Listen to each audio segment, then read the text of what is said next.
श्री व्यास शासन पर व्यास जी के पुत्र श्री सुखदेव जी महाराज विराजमान हैं। जो सुखदेव जी महाराज उत्तरानंदन चंद्रवंशी पांडुवंशी राजा परीक्षित को भगवान की लीलाएं सुना रहे हैं और सुनाते हुए उत्तर दिया है, सुनो हे राजन परीक्षित। अच्छा, परीक्षित जी ने एक बड़ी मजेदार बात कह दी, जवाब दिया कि दिन में आपने भगवान श्याम सुंदर के वंश की पावन चर्चा को सुनाया और गुरुजी शायद आपको मालूम नहीं है कि भगवान कन्हैया से मेरा भाई भाई का रिश्ता है। ये बात परीक्षित जी कह रहे हैं गुरुजी से। अब सुखदेव जी महाराज चौंक गए, बोले रे परीक्षित, कन्हैया तो तुम्हारे बुजुर्ग के हिसाब से हैं, वो तो दादा बाबा लगते हैं तुम्हारे, फिर भाई कैसे हो गए तुम्हारे? तुम तो उनके बाद में आए हो, परिवार के भी नहीं हो। परीक्षित जी ने जवाब दिया, गुरुजी याद करिए वो समय जब मैं अपनी मैया उत्तरा के गर्भ में था। हाँ, जब मैं अपनी मैया उत्तरा के गर्भ में था तो उसी गुरु द्रोणाचार्य के पुत्र अश्वत्थामा ने बाण मारा था। बाण आकर के मेरी माँ के पेट में लगा था और मैं पेट में ही था। उस बाण ने मुझे पेट में समाप्त कर दिया था, तब भगवान कन्हैया ने पेट में आकर के मुझे जीवन दान दिया था। अब विचार करिए, उसी पेट में हम आए, उसी गर्भ में कन्हैया आए, तो भाई भाई तो हुए ही। हाँ, जब उसी गर्भ में श्याम सुंदर का भी आगमन हुआ और उसी में हमारा भी आगमन हुआ, तो भाई भाई तो हो ही गए।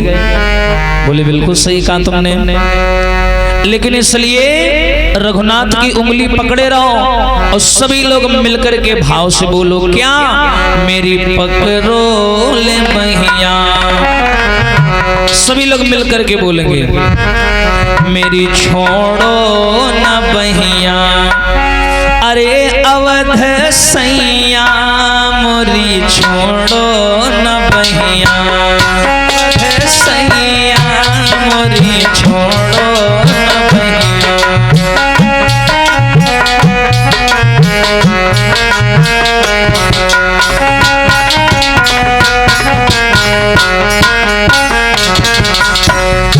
ये भाव दोबारा नहीं मिलेगा भैया, ताली बजा के बोल लो सभी लोग, जय हो।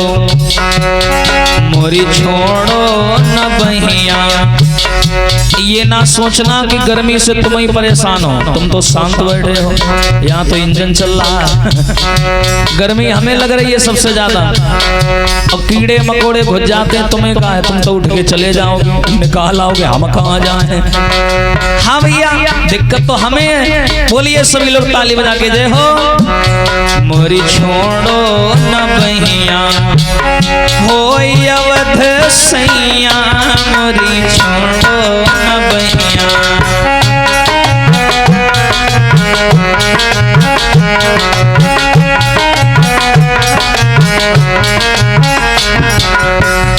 और अरे तुम सब जानती अवगुण मोरो, तुम सब जानती। हाँ, अरे तुम सब जानती अवगुण मोरो, तुम सब जानती। अरे तुमसे नाथ, और अरे तुमसे नाथ छिपो नहीं, मेरी छोड़ो न बहिया हो अवध सैया, मेरी छोड़ो न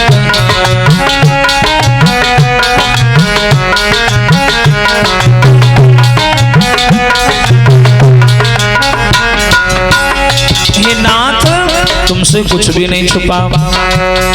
अरे तुमसे नाथ कुछ अरे छिपो नहीं, मेरी छोड़ो न बहिया हो अवध सैया, मेरी छोड़ो न बहिया।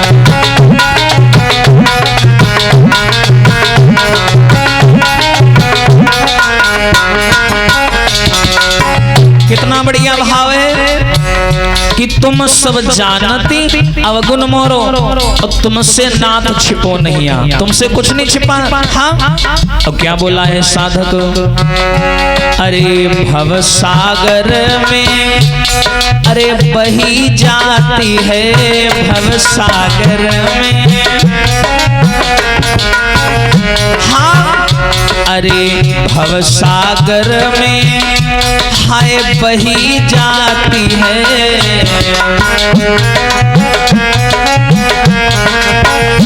और भव सागर में बही जाती है क्या,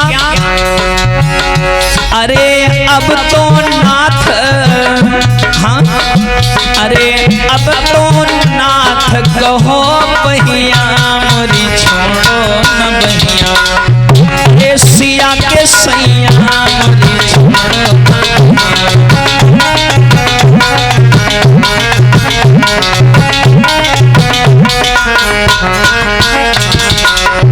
ओ सिया के सैया मेरी छोड़ो न बहिया, ओ सिया के सैया मेरी छोड़ो न बहिया।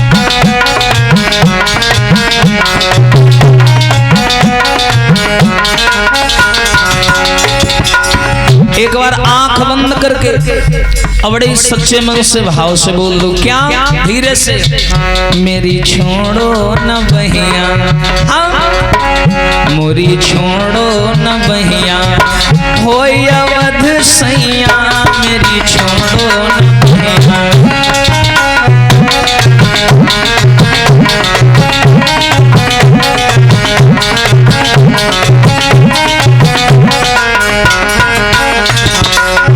और भैया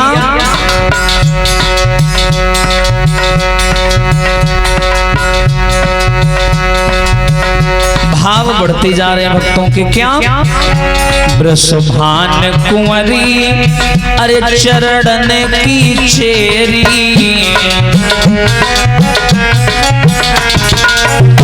हाँ ब्रसभान कुंवरी चरण की चेरी।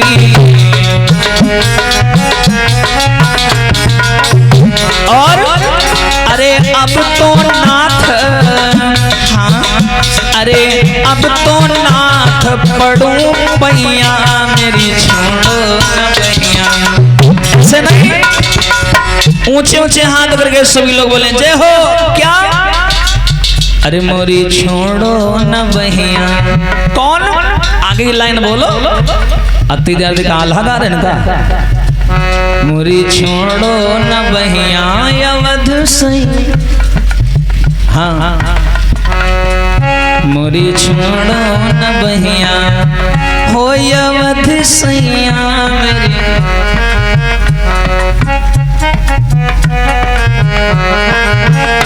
हाँ मेरी छोड़ो न बहिया हो अवध सैया मोरी छोड़ो न बहिया।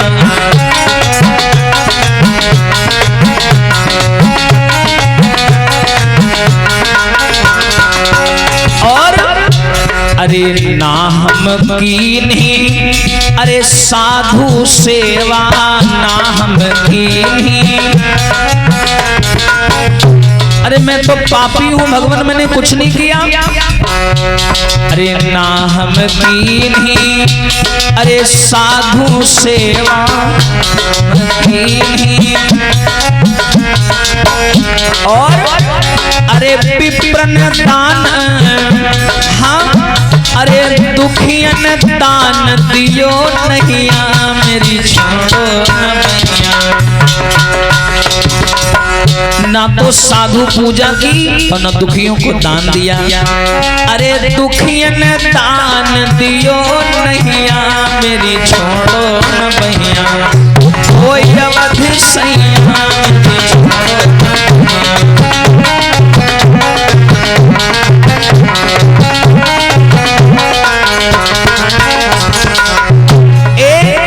मेरी छोड़ो न बहिया हो अवध सैया मेरी छोड़ो न बहिया।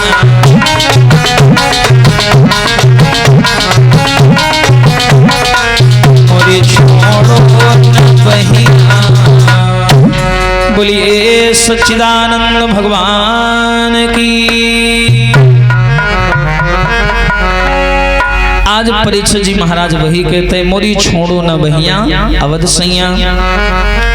दुनिया में कहीं भी रहो, संसार में कहीं भी रहो, लेकिन रघुनाथ की उंगली पकड़े रहो, कभी कोई समस्या नहीं आएगी। आज कथा सुनाने लगे, बोले सुनो राजन, यदुवंशियों में आगे चल करके मथुरा में एक महान राजा हुए जिनका नाम पड़ा है आहुक,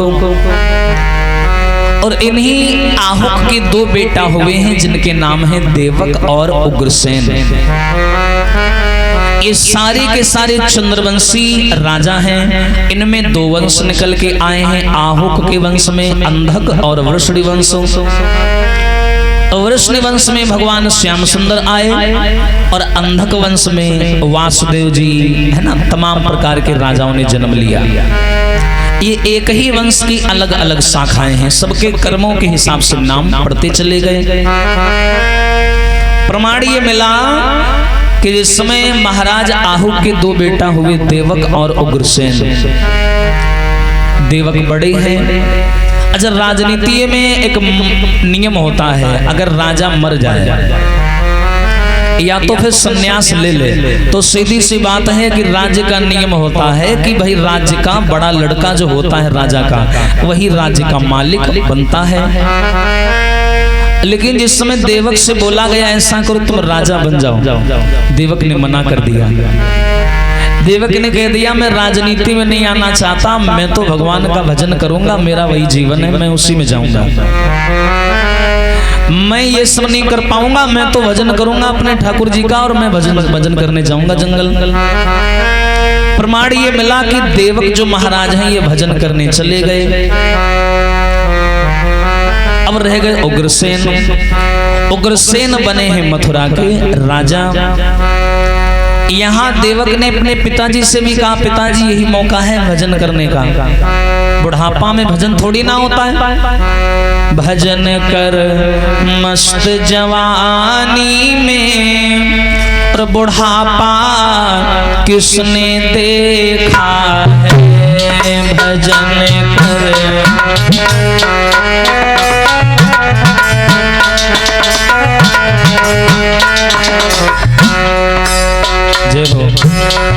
भजन करने के लिए सबसे बढ़िया उम्र है जवानी। मैंने आजकल लोगों को कहते हुए सुना है कि बुढ़ापा में भजन करना चाहिए। अरे भैया, बुढ़ापा में भजन थोड़ी होता है। बुढ़ापा में तो दुनिया भर की दिक्कतें, ये खांसी की सिरप लाओ, बे खांसी की दवाई लाओ, ये करो वो करो, ये बंटवारा, यहाँ लड़ाई वहाँ लड़ाई, यहाँ अंगूठा लगाओ वहाँ अंगूठा लगाओ, यही चलता बुढ़ापा में। भजन तो होता ही नहीं। भजन कर मस्त जवानी में, बुढ़ापा किसने देखा है।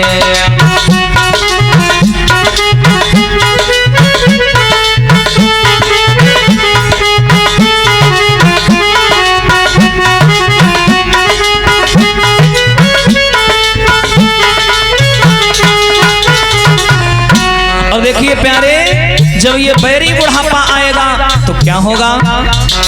पैर से लंगड़े हो जाओगे, पाँव से, पैर से लंगड़े हो जाओगे, पैर साथ नहीं देंगे। हाँ, तीर्थ में जा नहीं पाओगे।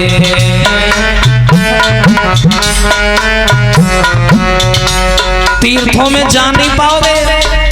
इसलिए जवानी जो है ना, ये बड़ा बढ़िया मौका है। तीर्थ करो भरी जवानी में, बुढ़ापा किसने देखा है।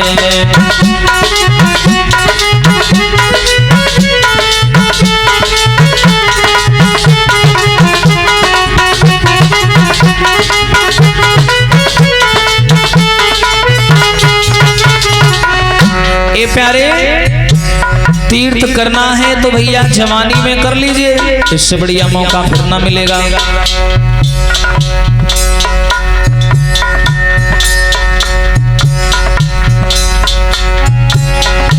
और जब ये बैरी बुढ़ापा आएगा तो जाने क्या क्या होगा बताया। आंख से अंधे हो जाओगे,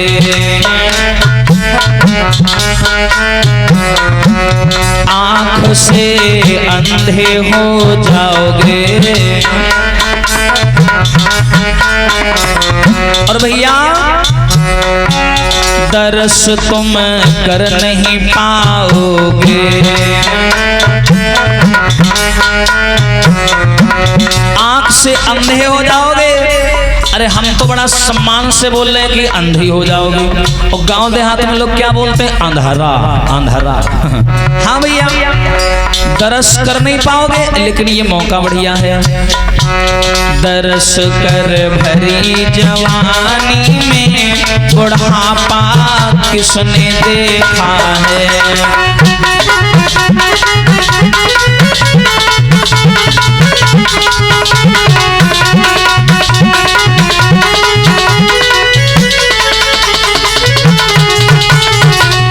हाँ भैया भजन कर मस्त जवानी में बुढ़ापा किसने देखा।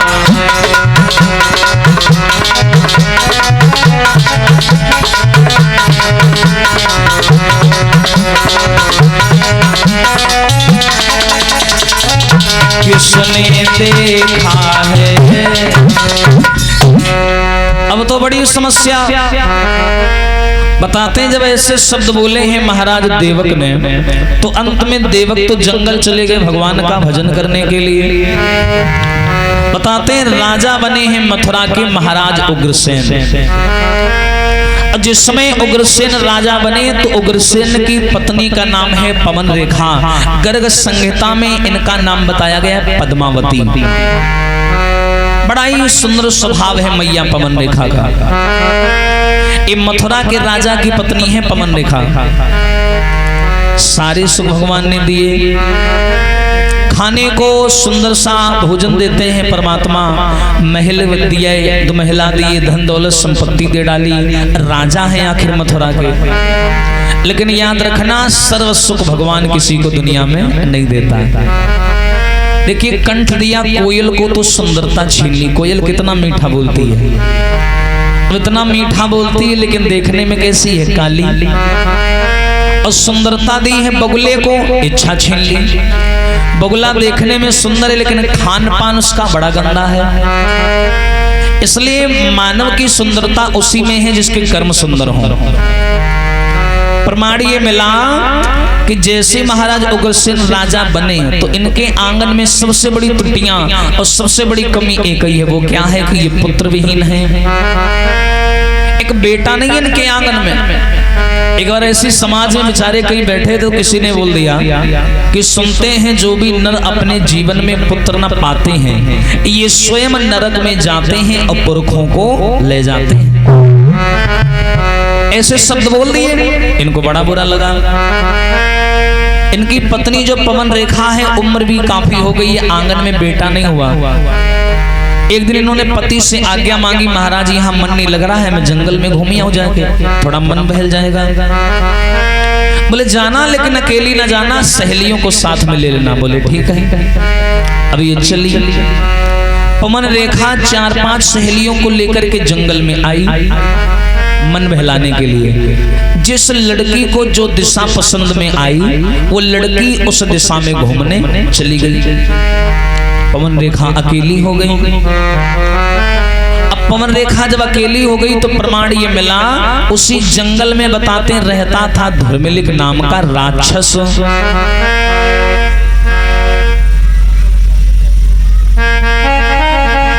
बताते हैं उसी जंगल में रहता है धर्मिलिक नाम का राक्षस। उसकी नजर पड़ गई पवन रेखा के ऊपर, और इसने जैसी पवन रेखा को देखा इसके मुंह में पानी आ गया, ये कामुक हो गया।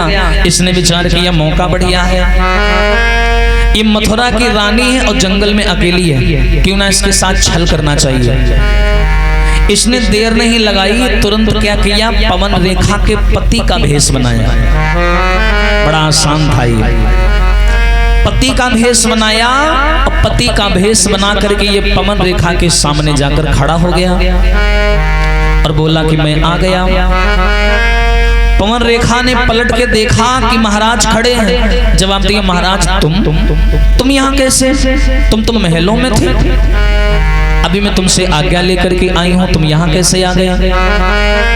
जवाब दिया, कुछ नहीं, तुम्हारी याद आ रही थी इसलिए मैं तुम्हारे पीछे पीछे चला आया। हाय, वो बेचारी ये नहीं जान पाई कि ये मेरे पति के रूप में एक राक्षस है।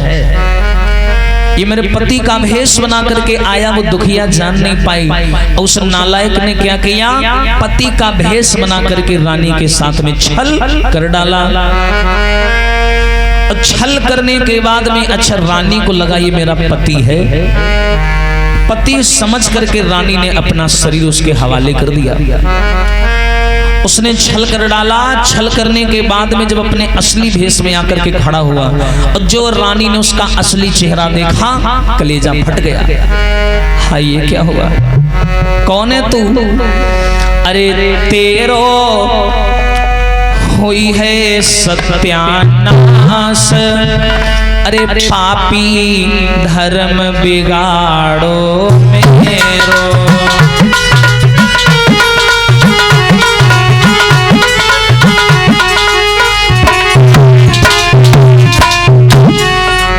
ये तूने क्या किया मेरे साथ? रानी को लगा ये मेरा पति है, तो वो पति नहीं था, पति के रूप में एक राक्षस था। रानी बोली, अरे तेरो हुई है सत्यानाश, पापी धर्म बिगाड़ो मेरो।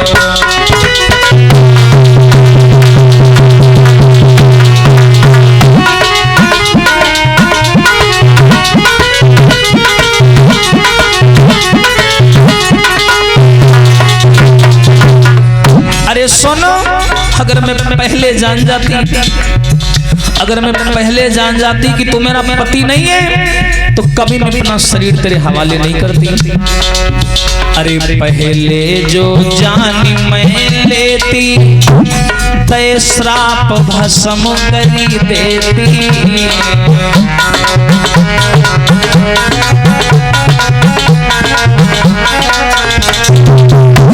अगर मैं पहले जान जाती कि मेरे पति के रूप में तू राक्षस है, मैं श्राप दे देती, तुझे बर्बाद कर देती, मिट्टी में मिला देती। लेकिन अब कुछ नहीं कर पाऊंगी। एक नारी समाज में उच्च स्तर पर तभी रहती है जब उसका शरीर किसी घास जो कि उसका जीवन भर का साथी उसके हाथ में होता है। और अगर कोई बीच में पुरुष आकर के छल करके चला जाए तो वो नारी समाज में शून्य हो जाती है, उसका अस्तित्व समाप्त हो जाता है। अरे मेरो जीवन भव बर्बाद, पापी धर्म बिगाड़ो मेरो।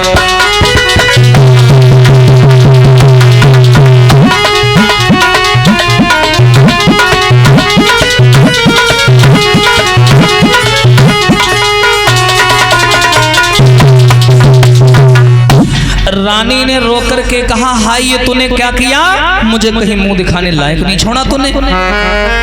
अरे मुझे लगा तू मेरा पति होगा, पति समझ करके मैंने अपना शरीर तेरे हवाले कर दिया, तूने मुझे कहीं मुंह दिखाने लायक नहीं छोड़ा। कौन है तू? धर्मलिंग नाम का राक्षस बोला, क्यों रो रही हो, क्यों रो रही हो? बातें बहुत बड़ी बड़ी आती हैं। बुढ़ापा आ गया लेकिन एक बेटा को जन्म नहीं दे पाई हो, तो मालूम है? अरे पवन रेखा, तुझे तो मेरी तारीफ करनी चाहिए। अच्छा, तूने बड़ा बढ़िया काम ही किया। तुझे मालूम है मैंने तेरे माथे से निसंतान का कलंक मिटा दिया है। अब मेरे द्वारा जो तेरे गर्भ से बालक होगा वो कैसा होगा मालूम है? दांती को पीस के पवन रेखा बोली कैसा होगा? तेरे जैसा नीच होगा। और कैसा होगा? जैसा तू है वैसा वो होगा। उसने कहा बिल्कुल सही कहा तुमने। अब सुन लो वो कैसा होगा। मेरे समान योद्धा होगा, उसे कोई जीत न पाएगा। राजा और नर की बात है क्या, वो इंद्र हार के जाएगा। और सुन ले गौ मुनियों और ब्राह्मणों को बेशक वो बहुत सताएगा, पर ध्यान रहे वो पार ब्रह्म के हाथों मारा जाएगा। गौ मुनियों और ब्राह्मणों को बेशक वो बहुत सताएगा, पर याद रहे वो पार ब्रह्म के हाथों मारा जाएगा। इतना बोल करके वो तो चला गया। अब ये बेचारी खड़ी हुई, वस्त्रों को साफ किया, मिट्टी लग गई। तब तक सहेलियां आ गईं। सहेलियों ने प्रश्न कर दिया, महारानी ये तुम्हारी हालत कैसे बिगड़ गई, क्या हुआ? श्रृंगार उजड़ा हुआ है, वस्त्रों में मिट्टी लगी है, क्या हुआ? रानी ने क्या किया, असली वाली बात छुपा ली और झूठ बोल दिया कि वो मैं एक बंदर आ गया, मैं जमीन पे गिर गई, मिट्टी लग गई और छीना झपटी में मेरे वस्त्र गंदे हो गए, श्रृंगार उजड़ गया। रानी के साथ में जो वास्तव में घटना घटी, रानी ने वो बात अपनी सहेलियों को नहीं बताई। वो जानती है कि इससे मेरा सम्मान गिरेगा। अब ये बेचारी वहां से लौट आई, लेकिन मन ही मन में चिंता है कि हाय मेरे साथ वहां क्या हुआ। इन्होंने ये बात अपने पति तक को नहीं बताई कि मेरे साथ जंगल में क्या हुआ। वो जानती अगर मैं बताऊंगी तो उन्हें भी दुख होगा और हो सकता है वो हमें त्याग भी दें। इसलिए रानी ने डर के मारे वो घटना किसी को नहीं बताई। अब समय बीतता रहा, बताते हैं रानी के पेट में बच्चा तो आ ही गया, पलने लगा, बड़ा होने लगा। सने सने समय बीता, 9 मास पूर्ण हुए। जब उस बच्चे के पैदा होने का समय आया तो याद रखना समाज के लोगों, जब सपूत पैदा होते हैं तो सगुन होते हैं, और जब कपूत पैदा होते हैं तो असगुन होते हैं। कोई अच्छा आदमी जन्म लेता है तो पृथ्वी को भी खुशी होती है और प्रकृति की जो चीजें हैं इन्हें भी आराम मिलता है, क्योंकि वो जानती है कि ये आदमी आया है तो देश और समाज के लिए कुछ ना कुछ करेगा। और जब कोई बुरा आदमी दुनिया में जन्म लेता है तो पृथ्वी को भी दुख होता है और प्रकृति से जुड़ी कलाकृतियों को भी दुख होता है। हाँ भैया, समय व्यतीत हुआ, कुछ दिन के बाद में जैसे बच्चे के पैदा होने का समय आया, हाँ याद रखना बड़ी तेजी से आंधी आने लगी, पानी गिरने लगा, बादल गरजने लगे। अब जानती है कि रानी में एक पापी को जन्म देने जा रही हूं, और क्या माहौल बन गया। पैदा होते ही बालक के आंधी तूफान मचाने लगी।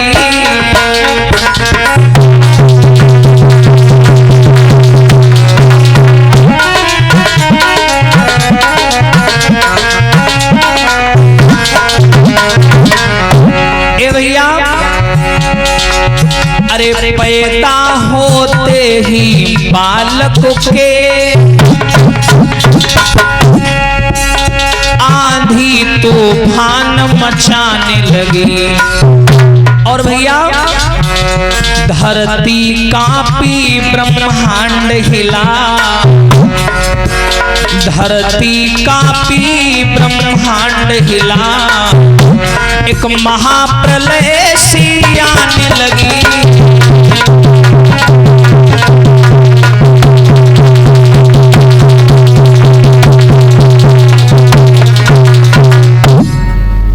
प्रमाण ये मिला कि जैसे उस बच्चे ने आकर के जन्म लिया जो राक्षस के अंश से पैदा हो रहा है, पृथ्वी का सारा माहौल बिगड़ गया। अरे भैया चारों ओर आंधी तूफान, बड़े बड़े बड़े असगुन होने लगे, और आखिरकार उस राक्षस ने आकर के मथुरा में जन्म लिया।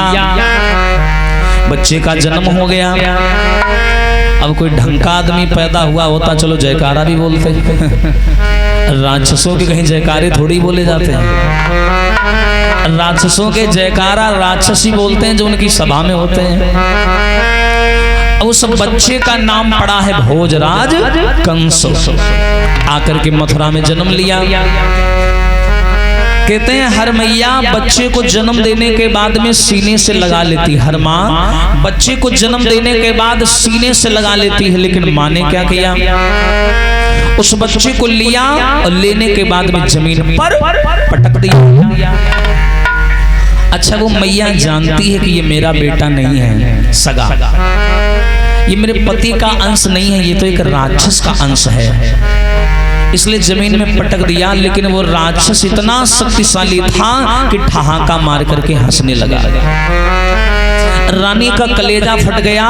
रानी ने तुरंत दासियों से कहा, नौकरानियों से कहा, बहन इसको ले जाओ। अरे अगर बच्चों को मारना पाप नहीं होता तो मैं कब का इसको पेट में मार देती, ले जाओ। प्रमाण ये मिला कि उस बच्चे का लालन पालन मैया ने नहीं किया, माँ ने तो स्तनपान तक नहीं करवाया, उस बच्चे का लालन पालन किया है दासियों ने। यही बालक अंधक वंशी का राजकुमार भोजराज कंस के नाम से आगे चल के विख्यात हुआ। जब ये कंस माताओं धीरे धीरे बड़ा होने लगा, प्रमाण ये मिला 16-17 साल की उम्र जब हुई ये कंस की, तब से इसने अपने पापों को उजागर करना शुरू कर दिया, समाज में उद्दंडता करना शुरू कर दिया। ये करता कुछ नहीं था, सवेरा होता था 16-17 लफंगे लड़कों को लेके घर से निकलता, अब दिन भर मथुरा की जनता को परेशान करता। भाई राजा का लड़का, कोई से कुछ नहीं कह पाता, दिन भर परेशान करता। एक बार तो इसने हद कर दी। क्या? गोकुल से कुछ लड़कियां दही दूध बेचने के लिए मथुरा जा रही थी। देखा होगा आप लोगों ने ये जीएसटी नाम शब्द सुना होगा, कर, लगान, टैक्स। ये जो प्रक्रिया है ये कोई आज से नहीं चली आ रही है, ये बहुत पुराने जमाने से चली आ रही है। ये राजा लोग क्या करते थे, जनता जिस चीज में ज्यादा माहिर होती थी पैदावारी में, चाहे वो खेती के मामले में हो चाहे घर के मामले में हो, तो राजा क्या करता था, जनता से उसी रूप में टैक्स लिया करता था, लगान वसूलता था। ये गोकुल वालों में यदुवंशी ग्वाले रहा करते थे, तो इनके यहाँ दही और दूध खूब हुआ करता था। तो दही दूध बेचने के लिए गोपियां मथुरा जा रही थी। उस कंस ने क्या किया, रास्ता में घेर लिया, पूछ दिया कहां जा रही हो। गोपियों ने कहा कि हम तो दही दूध बेचने जा रहे हैं, आप बताइए। तो कंस बोला कि हम सवेरे से निकले, भूख लग रही है, एक काम करो। क्या? अरे मान जा गुजरिया मेरा कहना, अरे मान जा गुजरिया मेरा कहना, और दान दे दो दही का।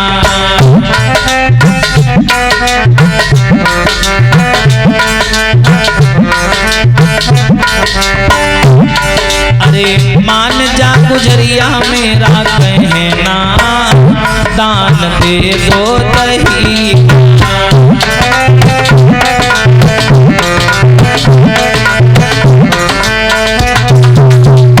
ए भैया, ये कंस कह रहा है लड़कियों से। लड़कियों ने उत्तर दिया, माफ करना महाराज, अरे ना मानू कंस तेरा कहना, दान ना दूं दही का।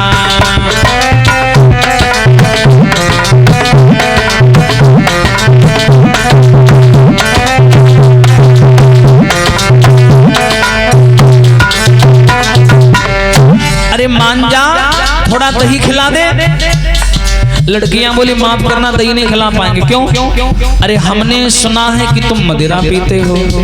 हाँ, ये जो दही दूध बेचने जा रहे हैं ये दही दूध नहीं है, गोरस है। हम ग्वालों की लड़कियां पहले से निकालते हैं, फिर पूजा करते हैं। हाँ, पूजन करने के बाद में इसका भोग लगाते हैं भगवान को, तब बेचने जाते हैं। हम पूजा पाठ करने वाले लोग हैं और तुम बड़े मलिच्छी हो, हम नहीं देंगे तुम्हें खाने को। कंस लालच देने लगा। क्या? अरे ले दे बैतों का चटक चुनरिया, ले दे बैतों का, अरे ले दे बैतों का चटक चुनरिया, ले दे बैतों का। और अरे और मिठाई वालों दोना, लालच देने लगा। और मिठाई वालों दोना, दान दे दो दही का।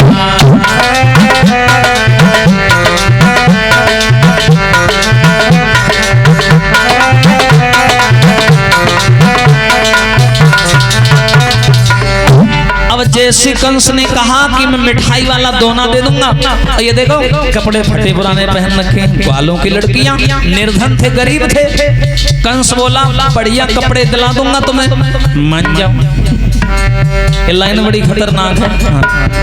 और क्या बोला है कंस? तो लड़कियां बोली सुनो, क्या नाले बे तोरी चटक चुनरिया, नाले बे तोरी। गोपियों ने कहा है हेलो सुनो, ये हमें ऐली वैली बिटावा ना समझ ले, कान के नीचे हमारी लाल भेजी हो, ध्यान रखे चटक चुनरिया। हाँ अरे लई दे बे तो खा चटक चुनरिया, नाले बे तोरी। मुझे कुछ नहीं चाहिए। और क्या कह रहे थे? मिठाई वाला दोना।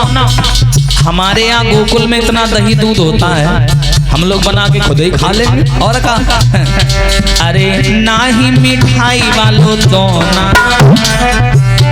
अरे ना ही मिठाई वालो दोना, दान ना दो दही का।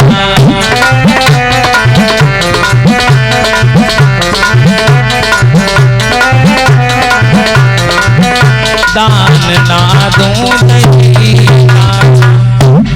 अब कंस ने क्या किया? सारी लड़कियों को वहां पर रोक लिया, उनसे प्रश्न करने लगा। क्यों? ये महाराज जी, ये बताओ कहाँ जा रही हो तुम इन सबको लेकर के? हम? हाँ तुम मथुरा जा रहे हैं। मथुरा जा रही हो जी। क्या करने जा रही हो मथुरा? दही बेचने। उधर क्या बैठी? इधर आओ। अरे उधर बहुत कीड़ा आ रहे हैं। अरे कीड़ा आ रहे हैं तो तुमसे कहा था यहाँ बांध लिया करो कुछ। इधर ही आओ 2 मिनट के लिए। अरे खसक जाओ इसी 2 मिनट। अरे हुई है यार, अरे मान जा, अरे हुई है, अरे हुई है, छोड़ो, आ जाओ इधर आ जाओ। अरे चले आओ, बड़ा अपन ज्यादा मनौना न ली न करने, भूखे न मर जाइए। इधर आओ, इधर आ जाओ, आओ जल्दी आओ, टाइम नहीं है। हाँ देखो गोला धना तुम लगी रहे, भगवान को आने की जल्दी है। देखो ना गिरी परे मोरंग इसलिए। ए पकड़ो।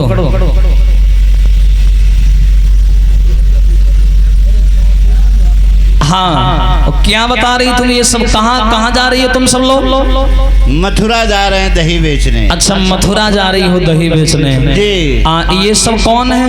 ये सब हमारी सहेलियां हैं। ओ सहेलियां, घड़ा तो दिखाई नहीं दे रहा, कहाँ है? वो रखे दही भरे।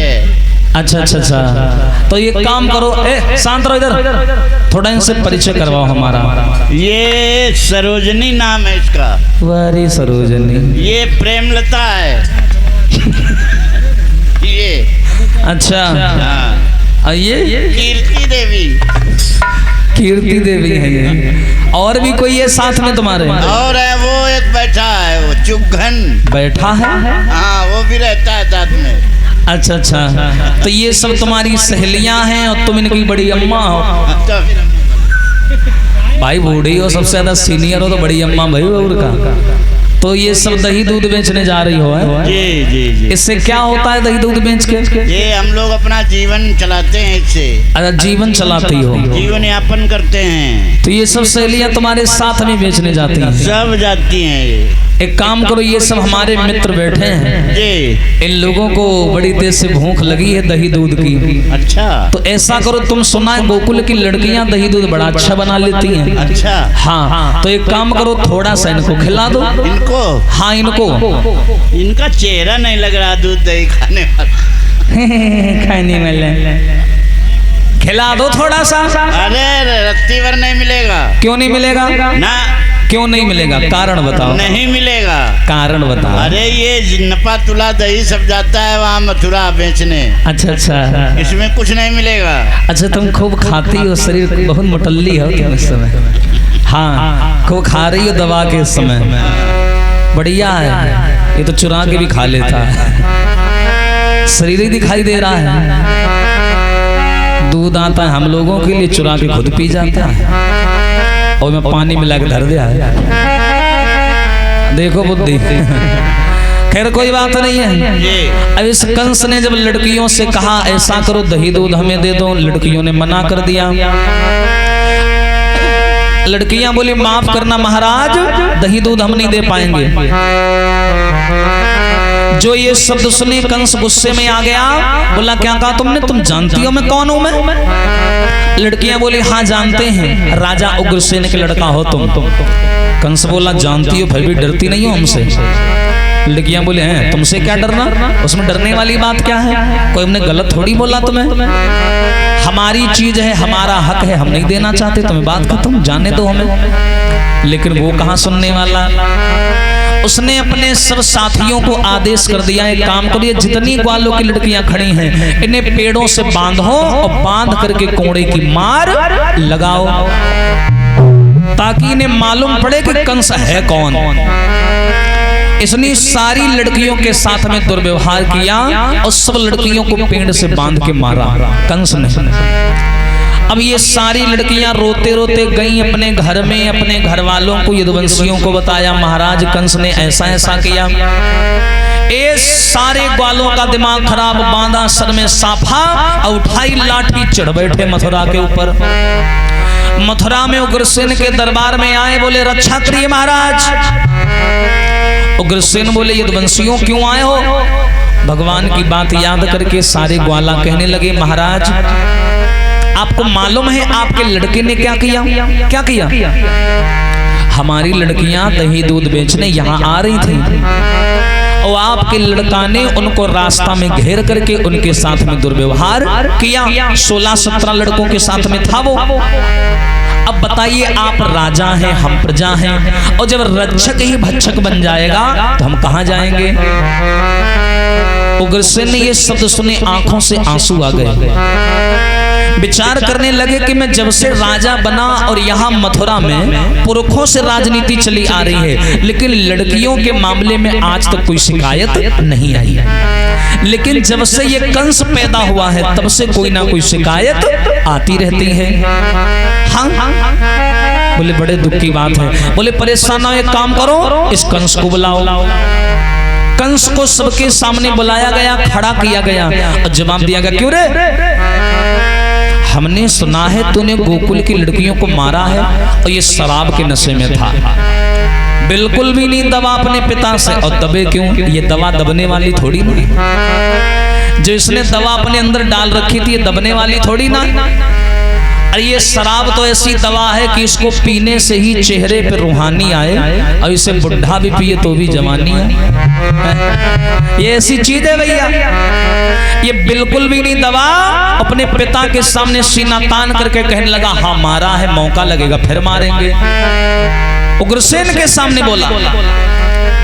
उग्रसेन बोले पागल हो गया है, तू एक राजा का बेटा है, सारी प्रजा तुम्हें राजकुमार कहती है, कुंवर साहब कहती है, और तुम ऐसी हरकतें करते हो। उसने कहा पिताजी राजनीति दो प्रकार की होती, अच्छी और बुरी। अच्छी वाले जमाने चले गए, अब हम तो बुरी वाली जानते हैं। बस जनता को पहले किसी भी चीज की लत लगवाओ और जब लत लग जाए उसी मानसिक पीड़ा का फायदा उठाओ और राज करो। वही राजनीति में जानता हूं, बाकी ये तुम्हारी ये हाथ जोड़ना पैर छूना ये हमारे बस का नहीं है। कायदे में रहोगे हमारे शासन में तो फायदा में रहोगे। उग्रसेन बोले बेटा ये राजा की भाषा नहीं है, राजा ऐसे नहीं बोलता। राजा तो प्रजा का सेवक होता है। इस कंस ने एक भी बात नहीं सुनी और अपने बूढ़े पिता को उठाया और उठा करके जेल में डाल दिया। कंस ने अपने बूढ़े पिता के सर से मुकुट को छीना और छीन करके अपने सर पे रख लिया। कंस ने खुद राजा बन करके बैठ गया, अपने बूढ़े पिता को जेल में डलवा दिया। अच्छा जितने सैनिक हैं वहां के, जितने नौकर चाकर हैं, ये सब कंस का सहयोग कर रहे हैं। क्यों? वो जानते हैं कि कंस अगर राजा बन जाएगा तो खूब पीने को मिलेगी। हाँ क्योंकि अपनी क्वालिटी का आदमी है। उग्रसेन के राज्य में शराब देखने को नहीं मिलती थी, इसलिए लोगों ने कंस का सपोर्ट किया। ध्यान रखना, लोग किसी इंसान का सहयोग या सपोर्ट तभी करते हैं जब उनको उससे कोई व्यक्तिगत फायदा होता है। ध्यान रखना। अब इन लोगों ने क्या किया, जैसे कंस ने जेल में डाला खुद राजा बन के बैठ गया। अब जो शिकायत करने आए थे गोकुल से, बोले भैया चलो होएगा काम। अब तो जिसकी शिकायत करने आए थे वही राजा बन के बैठ गया। अब कौन सुनेगा हमारी। सब चले आए, लेकिन जैसे इसने अपने पिता को जेल में डाला तो वहां पर दो ब्राह्मण खड़े हुए थे। ब्राह्मणों ने श्राप दे दिया कि जाओ कंस, जिस बुढ़ापे में पिता का सहारा बनना चाहिए था, उस बुढ़ापे में तुमने अपने पिता को जेल में डाल दिया। याद रखना कंसराज, एक समय ऐसा आएगा, क्या होगा, सब रंग भंग हो जाएगा, अपमान करे क्यों तन का, तेरा रंग भंग हो जाएगा, अभिमान करे क्यों तन का।